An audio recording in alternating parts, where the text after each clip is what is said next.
யாராவது தனக்கு தானே பேசிக்கிட்டு இருக்கிறத பார்த்தா ஃபர்ஸ்ட் என்ன நினைப்பீங்க? இப்படின்னு தானே நினைப்பீங்க. ஆனா யோசிச்சு பாருங்க, சில சமயங்கள்ல நாமே என்ன பண்ணுவோம்? கார்கிய எங்க வச்ச, ஐயோ லேட் ஆகிருச்சுன்னு எல்லாம் சின்ன சின்ன விஷயங்களை நம்ம கிட்ட நாமே பேசிப்போம். நிறைய பேர் வெளிய பேசலனாலும் மனசுக்குள்ளேயே பேசிக்கிற பழக்கம் மோஸ்ட்லி எல்லாருக்கும் இருக்கும். இத சைக்காலஜில மோட்டார் கமெண்ட்னு சொல்வாங்க. இதுல நீங்க நினைச்சு பார்க்க முடியாத அளவுக்கு நிறைய பெனிஃபிட்ஸ் இருக்கு. பொதுவா ஒரு ஸ்லோகமோ பாட்டோ பிரேயர் சாங்னு ஒரு விஷயத்தை ரிப்பீட்டடா கேட்கும் போது தானே அது மனப்பாடமாகிரும். அது மாதிரி தனக்கு தானே ரிப்பீட்டடா ஒரு விஷயத்த சொல்லும் போது அது மறக்க சான்ஸே கிடையாது. இது கான்சென்ட்ரேஷனையும் அதிகரிக்கும். நீங்க ஒரு வேலை செய்யும் போது செல்ஃப் டாக் இருந்தா அதுலயே உங்க ஃபுல் கான்சென்ட்ரேஷனும் இருக்க ஹெல்ப் பண்ணும்.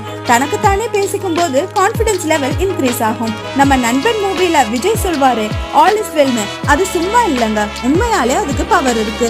நீங்க ஒரு இக்கட்டான சூழ்நிலையில இருக்கும் போது பயப்படாத, எல்லாம் சரியாகிடும்னு உங்களுக்கு நீங்களே சொல்லிக்கிற தைரியம் வெளியே இருந்து ஒருத்தர் சொல்ற தைரியத்தை விட பல மடங்கு தைரியத்தையும் தன்னம்பிக்கையையும் கொடுக்கும். புதுசா ஒரு விஷயத்த பண்ணும்போது நீ சூப்பரா பண்ணுவேன்னு உங்களை நீங்களே என்கரேஜ் பண்ணுங்க. Self motivation is the best motivation சொல்வாங்க இல்லையா, அது 100% ட்ரூ வேர்ட்ஸ். ஒரு கஷ்டத்துல இருக்கும் போது யார்கிட்டயாவது சொல்லி புலம்பணும்னு தோணும். ஆனா அப்படி யாரும் இல்லாத பட்சத்துல உங்களை நீங்களே இன்னொரு ஆளா நினைச்சு உங்க ப்ராப்ளம்ஸை ஷேர் பண்ணும்போது ஒரு பெரிய ரிலீஃப் கிடைக்கும்னு உளவியல் ரீதியா சொல்லப்படுது. ஆனா தயவு செஞ்சு நெகட்டிவா மட்டும் பேசாதீங்க. ஒரு விஷயம் செய்யும் போதே உன்னால இது முடியுமா, இல்ல இதுக்கெல்லாம் நீ லாய்க்கு இல்லைன்னு எல்லாம் நெகட்டிவா சொல்லாதீங்க.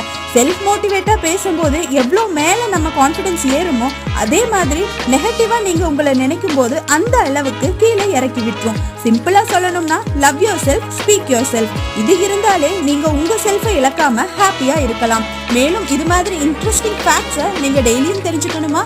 எனக்கு தெரியும் உனக்கு தெரியுமா சேனலை சப்ஸ்கிரைப் பண்ணுங்க, லைக் பண்ணுங்க, ஷேர் பண்ணுங்க, மறக்காம கமெண்ட் பண்ணுங்க. தேங்க்யூ.